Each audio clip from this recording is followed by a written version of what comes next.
ایک دن علی ایک چھوٹے گاؤں میں کھیتوں میں کھیل رہا تھا کہ اسے ایک چمکتی ہوئی سنہری پر ملی۔ یہ پر اتنی نرم اور ہلکی تھی کہ علی نے سوچا یہ عام پر نہیں ہو سکتا۔ علی نے پر کو اپنے ہاتھ میں مضبوطی سے تھاما اور اچانک ہوا میں الفاڑنے لگا۔ اس کے پاؤں زمین سے اٹھ گئے اور وہ حیرت اور خوشی کے ملے جلے جذبات کے ساتھ آسمان کی طرف بڑھنے لگا۔ الفاڑتی الفاڑتی علی ایک جادوئی دنیا میں پہنچا جہاں آسمان رنگین اور زمین قوس قزح کی طرح چمک رہی تھی۔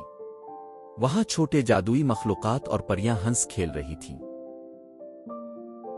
پریوں نے علی کو خوش آمدید کہا اور کہا یہ دنیا ان لوگوں کے لیے ہے جو نڈر اور نیک دل ہے۔